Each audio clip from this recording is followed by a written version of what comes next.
My parents disowned me for wasting money on college. They called me selfish, said I was throwing away family values for some worthless degree. For years, they treated me like I didn't exist while my brother got everything: their praise, their money, their love. I moved on, built my life without them. Then one day, a thick envelope arrived at my door. Foreclosure papers. But here's the thing: the house wasn't mine. It was theirs. And somehow, my name was right there on those documents.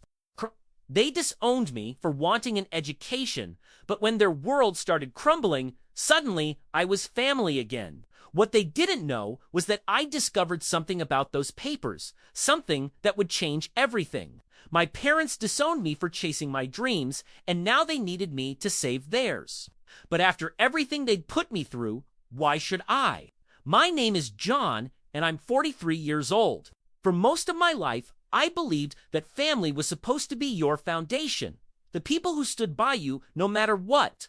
I learned the hard way that blood doesn't always mean loyalty, and sometimes the people who should love you the most are the ones who hurt you the deepest. Growing up in a working-class neighborhood outside Pittsburgh, I was the older of two sons.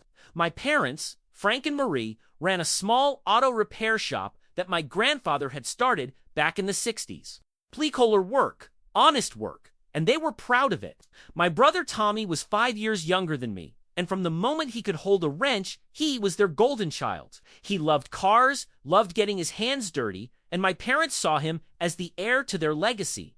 Me, I was different. I loved reading, I loved learning. While Tommy spent weekends under the hood of some Chevy, I was in the library devouring books about history, science, anything I could get my hands on. My teachers told me I had potential, that I could do something special if I applied myself. But every time I brought home good grades or talked about college, I'd see this look pass between my parents. It wasn't pride, it was disappointment. College is for rich kids who don't know the value of hard work. My father would say, not even looking up from his dinner plate, "You've got a business waiting for you right here. Why would you waste time and money on something that won't put food on the table?" I tried to explain that I wanted to be an engineer, that I could have a good career, make them proud in a different way. But to them, anything outside their world was betrayal. When I was 17, I got accepted to Penn State with a partial scholarship. I was so excited I could barely breathe. I thought maybe, just maybe, they'd see that this was my path, my chance. Instead, my mother cried like I'd told her I was dying. My father didn't speak to me for 3 days. When he finally did, his words cut deeper than any knife. "If you walk out that door to go to some fancy school, you're on your own. We're not wasting a dime on this nonsense. You want to throw your life away? Fine. But don't come crying to us when you realize you made a mistake." Don't forget to subscribe, hit that like button, and comment on this video. I went anyway. I worked 2 jobs while taking a full course load. I ate ramen for dinner more nights than I can count. I studied until my eyes burned and my brain felt like it would explode. Every holiday, every birthday, I'd call home hoping they'd softened.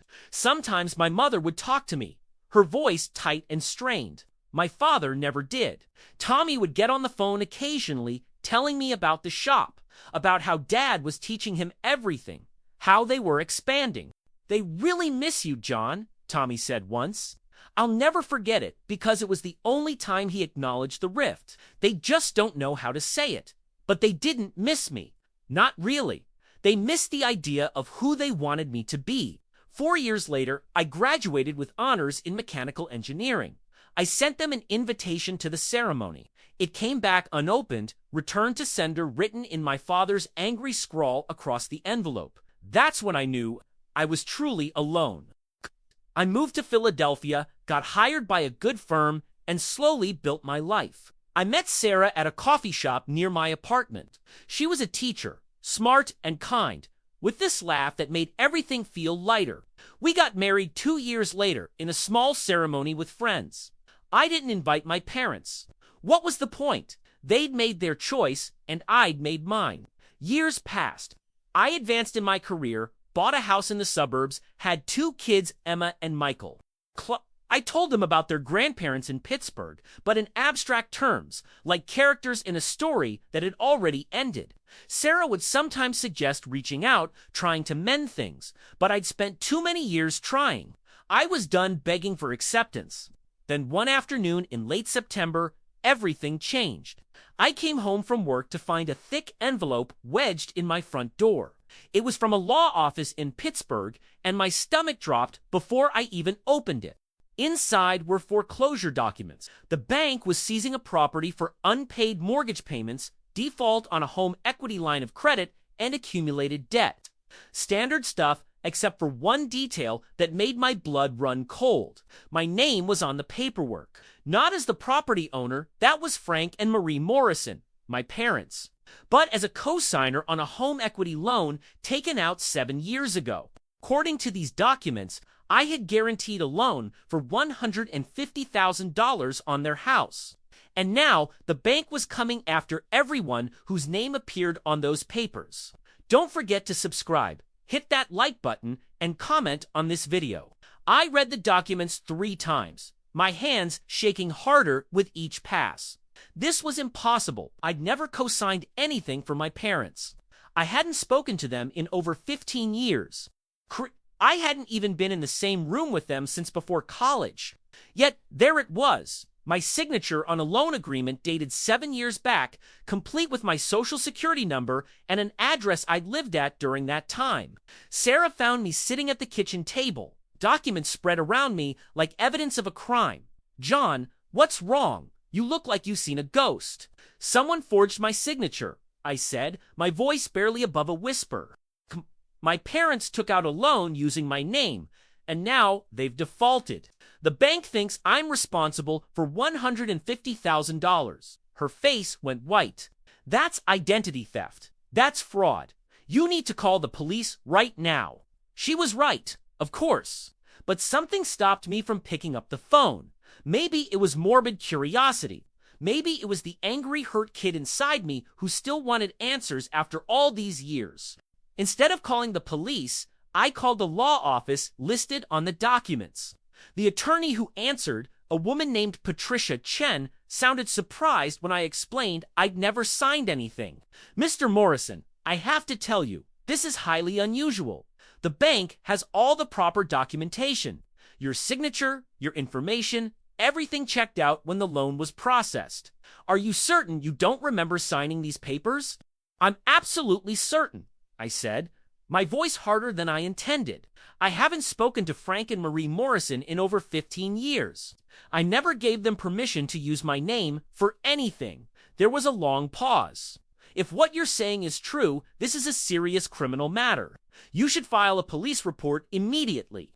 But I should warn you, proving forgery after this much time, with documentation that appears legitimate, is going to be extremely difficult. The bank will fight you every step of the way." "What happens if I can't prove it?" I asked, though I already knew the answer. "Then you're liable for the debt. Your credit will be destroyed, and the bank can pursue legal action against you for the full amount plus fees and interest. We're looking at potentially $200,000 by the time everything is calculated." Don't forget to subscribe, hit that like button, and comment on this video. $200,000. For a loan I never took, for parents who disowned me for a life I'd never been part of. The injustice of it burned in my chest like acid. That night, I barely slept. Every time I closed my eyes, I saw my father's face the day I told him about Penn State. The cold contempt in his eyes when he'd said I was on my own. The next morning, I made a decision. Before I called the police, before I lawyered up, I needed to look my parents in the eye and hear them explain this. I needed to understand how they could do something so unconscionable. I told Sarah I was taking a personal day and drove to Pittsburgh. My jaw clenched so tight it ached. The auto shop looked exactly as I remembered it, maybe a little more worn down. The sign my grandfather had painted was faded, the parking lot cracked and weedy. I pulled in and sat in my car for a moment, steeling myself. Through the garage bay window, I could see movement. Someone was working on a car. My hands were sweating as I got out and walked inside. Tommy was the first person I saw. He'd aged. His hairline receding, a beer gut straining against his work shirt. He looked up from the engine he was working on, and his wrench clattered to the concrete floor. "John, holy shit, is that really you?" "Where are they, Tommy?" He wiped his hands on a rag, his eyes darting toward the office door. "They're in there, but listen, maybe now's not a good time." "Now is exactly the time," I said, walking past him. I pushed open the office door without knocking. My parents were sitting at a desk covered in bills and paperwork, both looking older and more tired than I'd imagined. My mother's hair was completely gray. My father's shoulders were stooped. They looked up at me, and for a moment, no one spoke. Then my father's face hardened. "What the hell are you doing here?" I threw the foreclosure documents on the desk. "Explain this." Explain how my name ended up on a loan I never signed. My mother's hand flew to her mouth. My father's jaw worked, but no words came out. Finally, Tommy appeared in the doorway behind me. "Dad, what is he talking about?" "Don't forget to subscribe, hit that like button, and comment on this video." "Get out," my father said, but his voice lacked its old authority. "You made your choice a long time ago. This is none of your business." "None of my business." Cry laughed, but there was no humor in it. "You used my identity to take out a loan. That's fraud. That's a felony. You made it my business when you committed a crime with my name." My mother was crying now, these soft, broken sounds. "We didn't have a choice, John. The business was failing. We needed money to keep it going, and the bank wouldn't give us a loan on our own. We were going to lose everything. So you stole from me." My voice cracked. "I was your son. I am your son. Ke and you disowned me, told me I was wasting my life, then turned around and destroyed it anyway by forging my signature. We thought we'd pay it back before you ever found out," Tommy said quietly from behind me. "They told me about it a few years ago. I told them it was wrong, that they needed to fix it, but the business kept getting worse. The neighborhood changed. People started going to those big chain shops. We couldn't compete." My father stood up, his chair scraping against the floor. "Do you want to call the cops?" "Go ahead. Throw your own parents in jail. That'll make you feel like a big man, won't it? You with your fancy degree and your fancy job. You never cared about this family, about what we built, what you built. I could feel 20 years of pain and anger rising in my throat. You built nothing but resentment and rejection. I was 17 years old, and you gave me an ultimatum: be exactly who you wanted me to be, or be nothing to you at all. What kind of parent does that? The kind who works himself to the bone to provide for his family," my father shot back. "The kind who doesn't abandon his responsibilities to chase some pipe dream. My education wasn't a pipe dream. My career isn't a pipe dream. I've built a good life, a real life. I have a family who actually loves me, kids who I would never treat the way you treated me. And you know what the saddest part is? Kinda even after everything, some part of me hoped that one day you'd realize you were wrong, that you'd be proud of me, but you'd rather commit fraud than admit you were wrong about your own son." Don't forget to subscribe, hit that like button, and comment on this video. The silence that followed was deafening. My mother was openly sobbing now. Tommy looked like he wanted to be anywhere else. My father's face was red, a vein throbbing in his temple. But for the first time in my life, he had nothing to say. "I need copies of everything," I said, my voice steadier now. "Every document, every piece of paperwork related to that loan, you're going to give them to me, and then I'm going to decide what to do with them. And if we don't," my father asked, but there was no fight left in his voice, "then I go straight to the police and the FBI. Identity theft across state lines is a federal crime. They'll investigate, they'll prosecute, and you'll lose everything anyway: the business, the house, your freedom. At least this way, you have a chance." Tommy moved to the filing cabinet and started pulling out folders. My mother couldn't even look at me. My father sank back into his chair, suddenly looking every one of his 70 years. As Tommy handed me the documents, our eyes met. Guilt there, and something that might have been an apology. "I'm sorry," he said softly. "I should have stopped them. I should have told you." I nodded but didn't respond. What was there to say? The damage was done. I left the shop and sat in my car. the afternoon sun beating down, and called Patricia Chen. I explained what I'd discovered and asked what my options were. If you can prove they forged your signature, you can file a police report and likely avoid the debt, she said. But that means your parents will face criminal charges. The alternative is to try to work something out with the bank. Maybe negotiate a settlement, but that means you're accepting some financial responsibility for their actions. What would you do? I asked. She was quiet for a moment. I'd ask myself if I could live with either decision. There's no right answer here, Mr. Morrison. Only consequences. Don't forget to subscribe, hit that like button, and comment on this video. I drove back to Philadelphia in a daze. That night, Sarah and I talked for hours. She held my hand across the kitchen table and said, "Whatever you decide, I'm with you. But you need to do what's right for you, not what you think you owe them." I spent the next week consulting with lawyers, forensic document specialists, and even a therapist Sarah convinced me to see. The specialists confirmed what I suspected: the signature on the loan documents was a forgery, a decent one, but not perfect. Under close examination, they could identify inconsistencies in the pressure points and letter formation. It was enough to prove fraud. The question was what to do with that proof. I could destroy my parents, send them to prison, watch their entire world collapse. Part of me wanted to. Part of me wanted them to feel the same abandonment and betrayal they'd made me feel. But another part of me, the part that Sarah and my kids had helped heal over the years, knew that revenge wouldn't give me peace. I made my decision on a Sunday morning, sitting in my backyard watching Emma and Michael play. They were laughing, completely carefree, secure in the knowledge that their parents loved them unconditionally. That's what I'd never had, but it's what I built for them. And I realized that's what mattered. Called Patricia Chen and told her I wanted to negotiate with the bank. Using the forgery evidence as leverage, we got them to agree to a settlement. The bank would write off the portion of the debt tied to my forged signature in exchange for my parents agreeing to a structured payment plan for the remaining balance. It wasn't perfect, but it kept my parents out of prison and my credit intact. The catch was that my parents had to formally acknowledge the forgery in a legal document. They had to admit what they'd done in writing, witnessed, and notarized, and they had to agree to never contact me again unless I initiated it. Patricia called it a creative solution to an ugly problem. When I presented the agreement to my parents through their attorney, my father refused at first. "This is blackmail," he said, but Tommy talked him into it. Told him it was more than he deserved, more mercy than he'd ever shown me. In the end, they signed.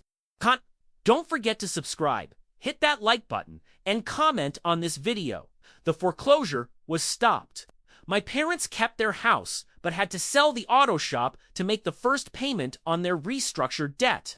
Tommy got a job at one of those chain shops he'd mentioned, working for someone else after a lifetime of family business.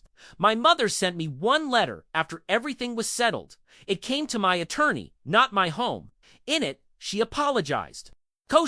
She said she understood why I'd done what I did, that I'd shown more grace than they'd shown me. She said she was proud of me, even if it was 20 years too late. She didn't ask for forgiveness, didn't ask to see her grandchildren. She just said she was sorry. I keep that letter in my desk drawer. I don't read it often, but I know it's there. My father never apologized. I didn't expect him to. Some people would rather be right than be happy, rather be proud than be loved. That was his choice, and he lived with it. Tommy reached out about a year later. We met for coffee. Awkward at first, but slowly finding common ground. He's in my life now, peripherally. He's met his niece and nephew a few times. It's not the relationship we might have had if things had been different, but it's something. He told me that our father has dementia now, that most days he doesn't remember much of anything, including the son he disowned or the fraud he committed.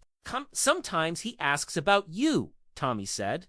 Asks when you're coming home from college if you're doing okay.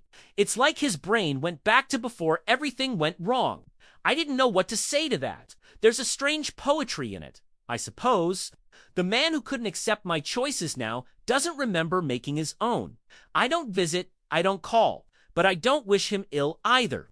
I've let go of the anger, not for his sake, but for mine. 5 years have passed since those foreclosure papers showed up at my door. I'm 43 now. My kids are growing up fast, and my career is thriving. I made senior partner at my firm last year. Emma wants to be a doctor. Michael wants to be a video game designer. Whatever they choose, I tell them I'll support them. And I mean it. Don't forget to subscribe, hit that like button, and comment on this video. People ask me sometimes if I regret how I handled things with my parents. The truth is, I don't know. I could have destroyed them completely. I had every right to. They stole from me, betrayed me, tried to ruin my life to save their own mistakes. But I also could have just walked away, let the legal system handle it, never confronted them at all. Instead, I chose a middle path. I chose accountability with mercy, justice with boundaries. What I learned from all of this is that family isn't just about blood. It's about respect, support, and unconditional love. My parents never gave me those things, but I've built them with Sarah and my kids. I've built them with the friends who've stood by me through the years. That's my real family. The people who choose to love me for who I am, not who they wish I'd be. I also learned that you can't make people see your worth. My parents looked at my education and saw waste. They looked at my career and saw abandonment. They couldn't see that I was trying to build something better, not reject what they'd built. That failure of vision was theirs, not mine. I spent too many years carrying their disappointment like it was my burden. It never was. The hardest lesson, though, was learning to let go of the fantasy.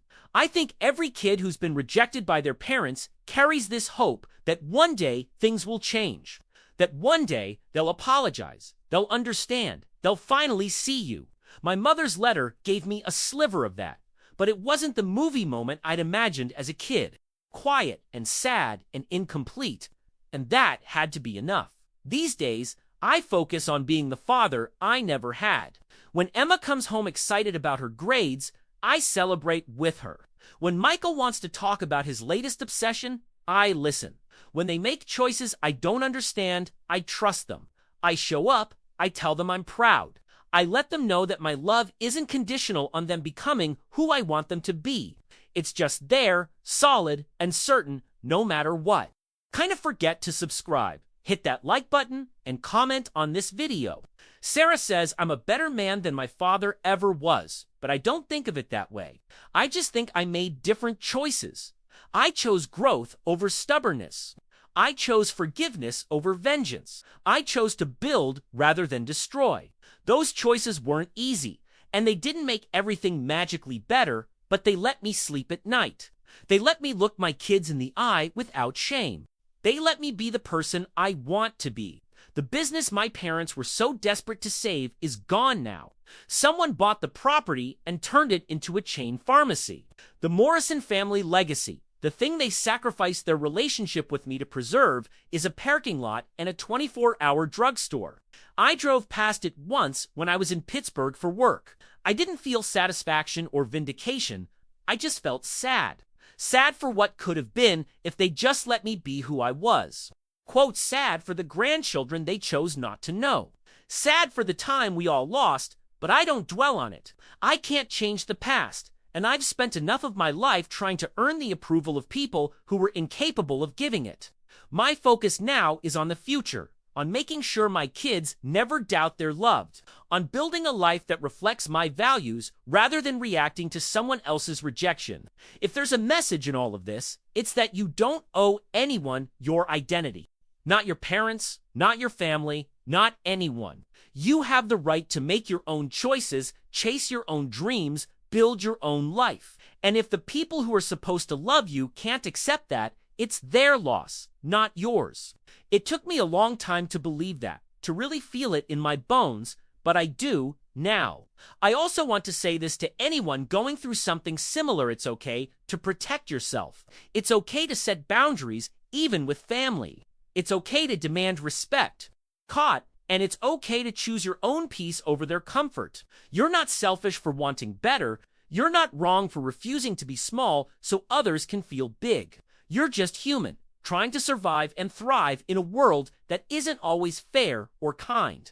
Don't forget to subscribe, hit that like button, and comment on this video. The foreclosure papers that showed up at my door 5 years ago felt like a catastrophe at the time. They felt like my past reaching out to destroy my present. But looking back, I see them differently now. They were an ending, yes, but also a beginning. They forced a reckoning I'd been avoiding for years. They brought everything into the open and gave me a chance to finally close that chapter of my life on my own terms. I didn't get the apology I deserved from my father.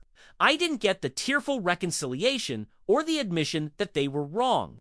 But I got something maybe more valuable. I know now, without any doubt, that I made the right choice all those years ago when I went to college, despite their disapproval. I know that my life, the one I built from scratch with no help and no support, is good and real and mine.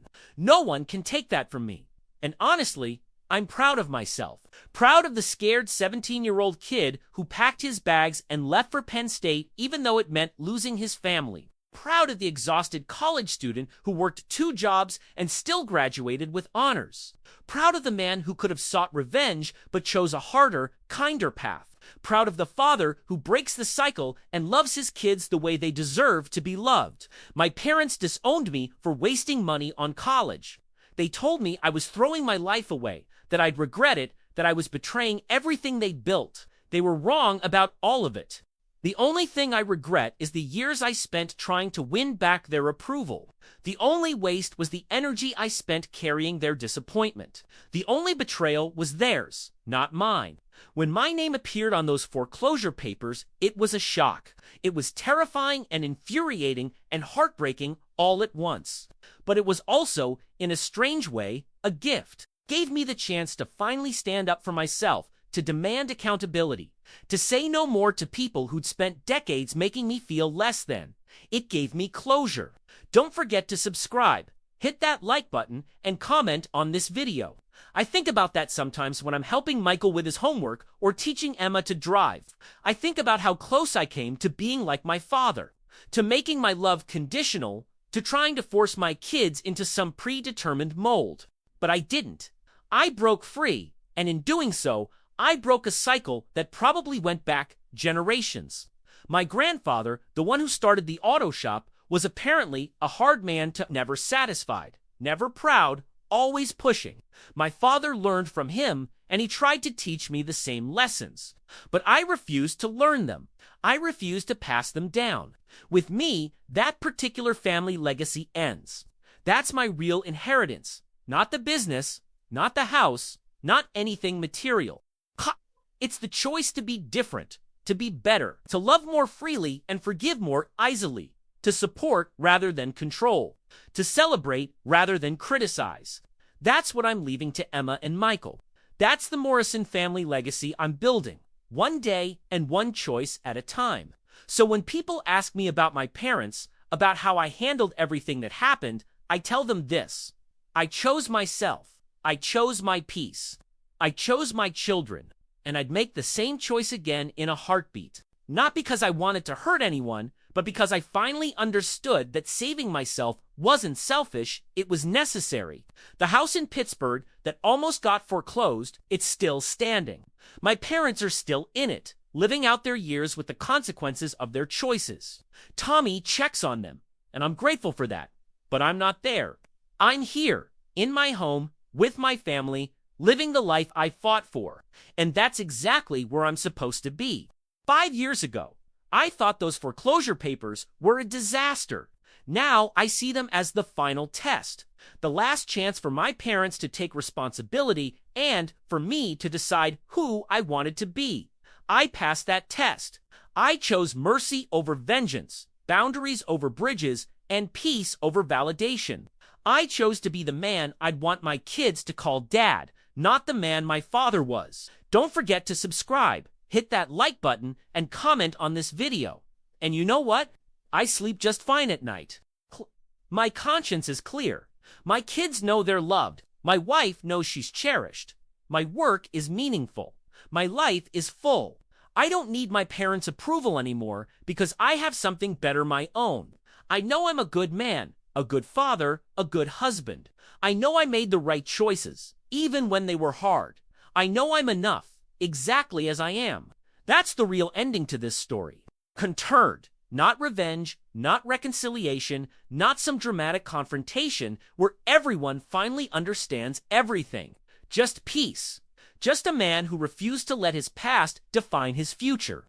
Just a father who's determined to give his kids what he never had: unconditional love and unwavering support.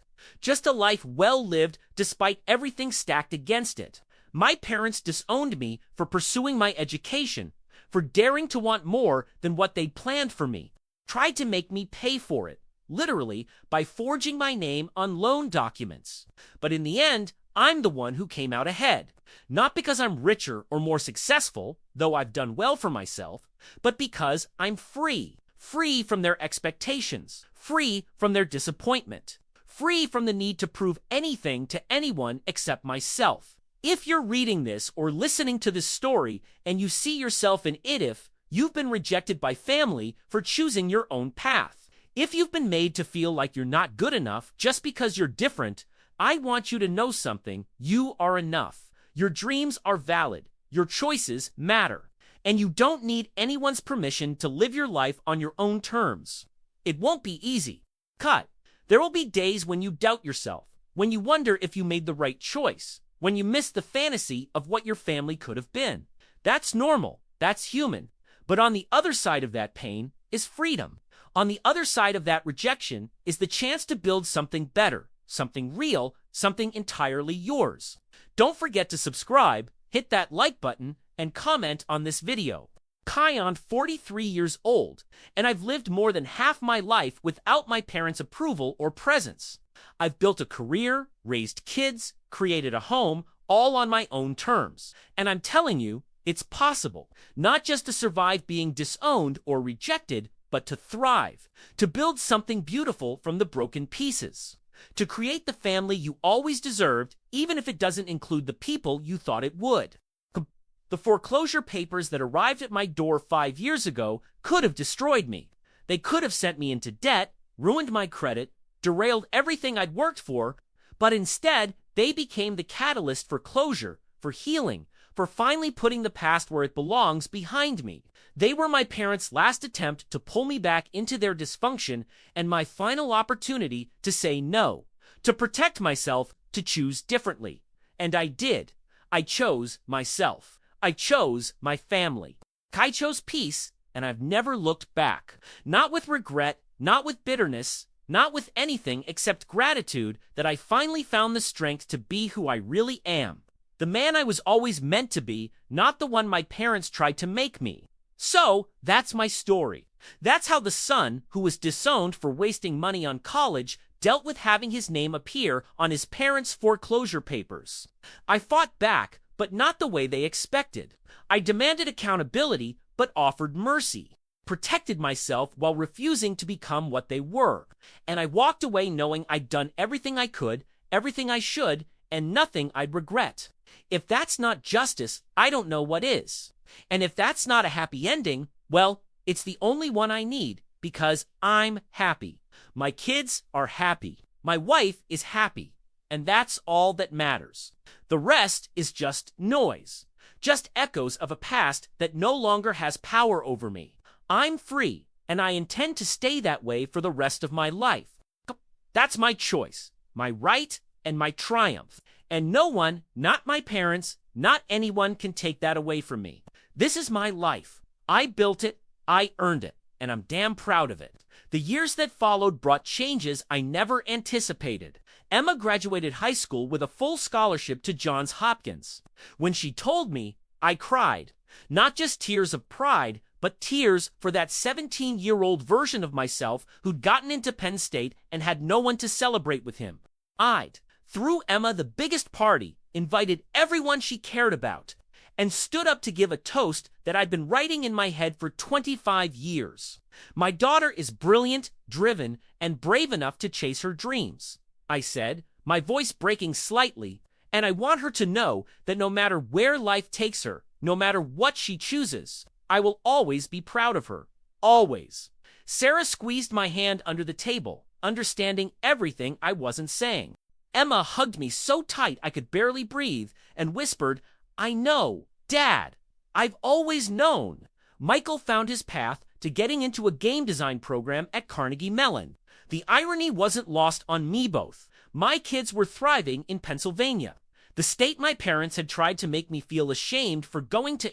When Michael asked if I was disappointed he wasn't going into engineering, I laughed and told him, "Your happiness is my only expectation. You can make games, make art, make whatever brings you joy. I'm behind you 100%. Don't forget to subscribe, hit that like button, and comment on this video." Tommy called me one evening about 6 years after everything had settled. His voice was shaky, uncertain. "John, I need to tell you something. Mom's sick, cancer. They caught it late." I sat down heavily, the phone pressed to my ear. "How long?" I asked. "Months, maybe. They don't really know." There was a long silence. "She wants to see you. She didn't ask me to call, but I think she deserves the chance to say goodbye." I didn't answer right away. Sarah was watching me from across the room, her expression concerned. "I need to think about it," I finally said. "I'll let you know." After I hung up, Sarah came over and sat beside me. "What do you want to do?" she asked gently. "I don't know," I admitted. "Part of me thinks I should go." She apologized, at least, tried to make amends in her own way. But another part of me remembers that scared kid who called home every holiday and got nothing but coldness in return. We talked for hours that night. Sarah, being the compassionate person she is, suggested that seeing my mother might give me closure I didn't know I needed. "You handled the foreclosure situation with grace," she said. "Maybe this is another chance to choose who you want to be." I thought about Emma and Michael, about the kind of man I wanted them to see when they looked at their father. Not someone consumed by old wounds, but someone strong enough to face them.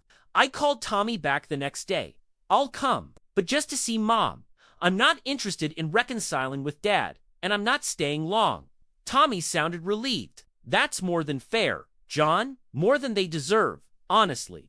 The drive to Pittsburgh felt longer than I remembered. Every mile brought back memories I'd spent years trying to forget. When I pulled up to their house, it looked smaller, more run down. The yard needed work. Paint was peeling from the shutters. This was what they'd forged my signature to save, and it was crumbling anyway. Don't forget to subscribe, hit that like button, and comment on this video. Tommy met me at the door. He'd aged more in the 6 years since I'd last seen him. More gray hair, deeper lines around his eyes.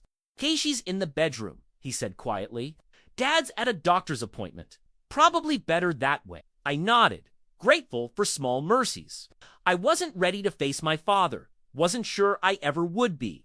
My mother was propped up in bed, surrounded by pillows, an oxygen tube in her nose. She looked so small, so fragile.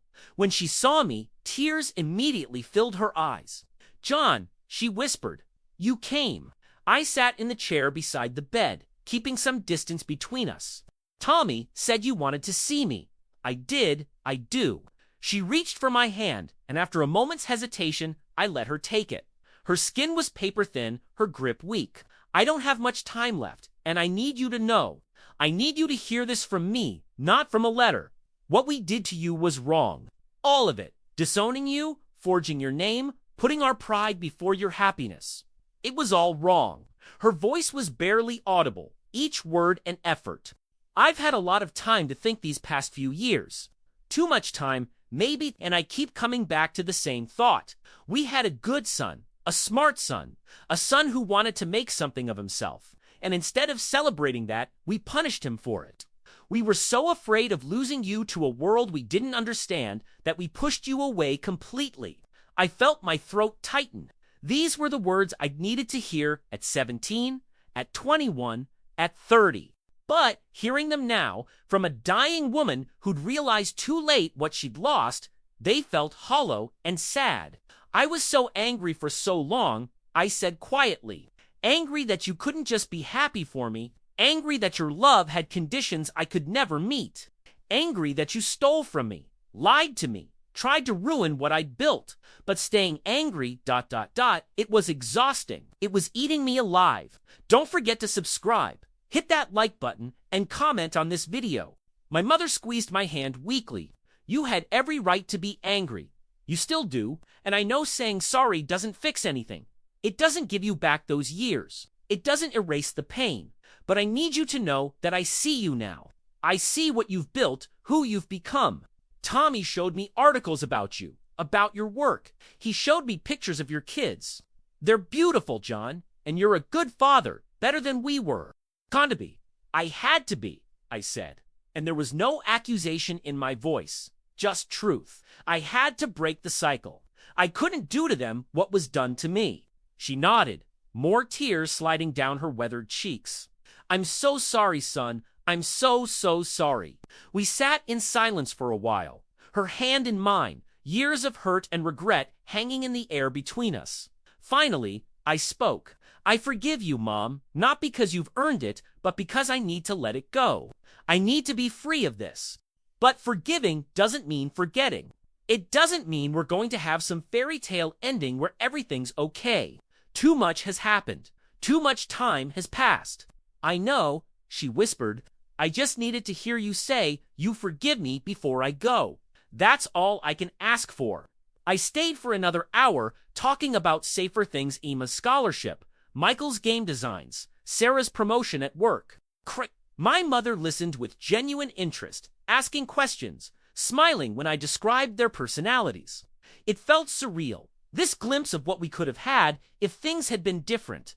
As I stood to leave, she called my name one more time.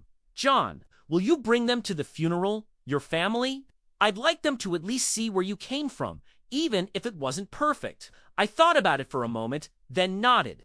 I'll bring them, but we won't stay long. Consciously, she smiled, a genuine smile despite her pain. That's more than enough. Don't forget to subscribe, hit that like button, and comment on this video. I was walking down the hallway when I heard the front door open. My father's voice carried through the house, complaining about something. I froze.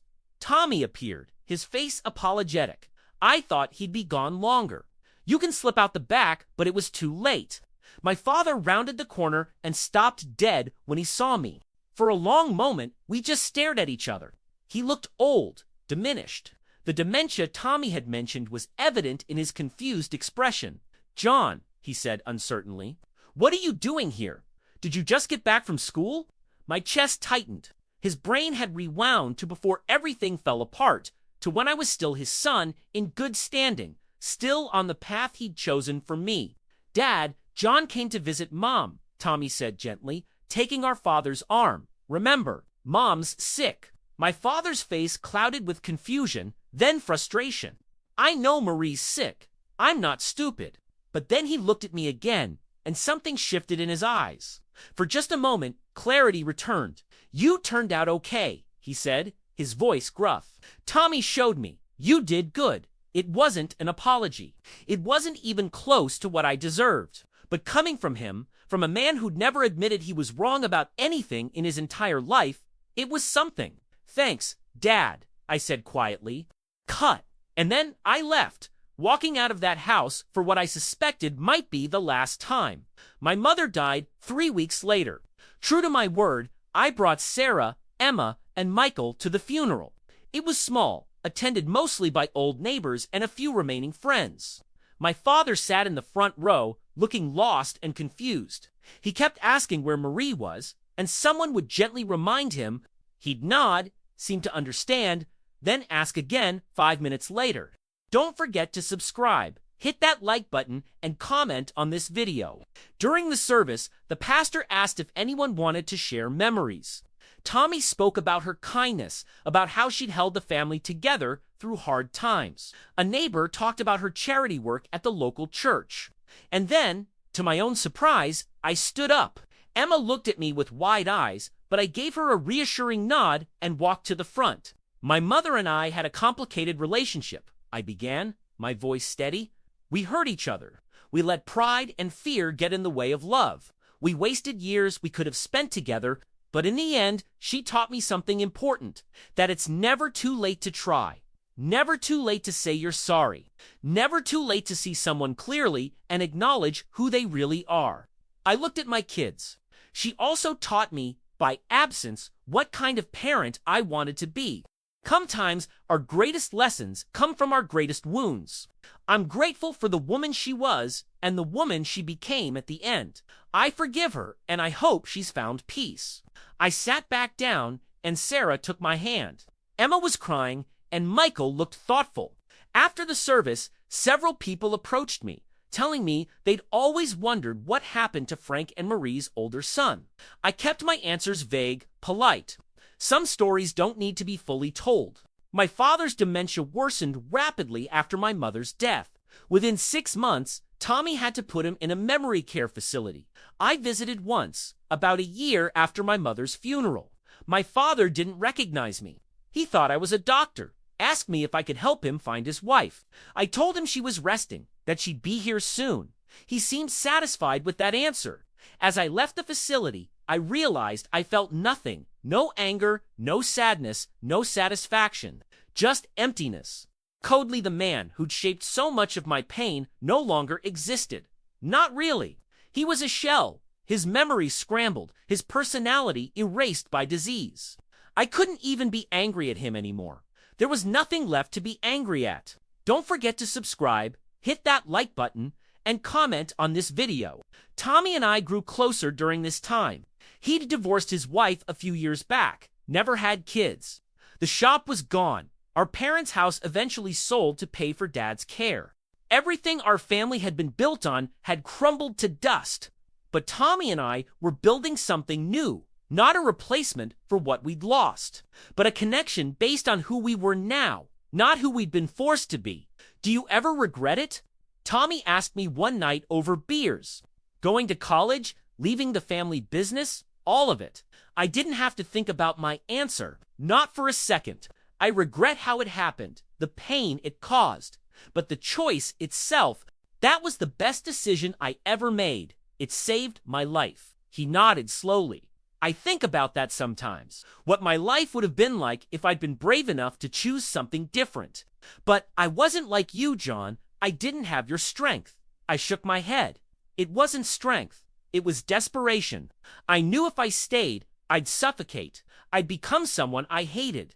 I had to leave. Well, whatever it was, I'm glad you did. You broke the cycle. Kids are going to have something. We never did parents who support them no matter what. That matters. That's everything. We raised our beers in a quiet toast. Two brothers finally understanding each other after decades of being on opposite sides of an impossible divide. My father died 2 years after my mother. I attended that funeral too, brought my family again. This time, I didn't speak. I'd said everything I needed to say. Buried him next to my mother in the cemetery where 3 generations of Morrisons rested.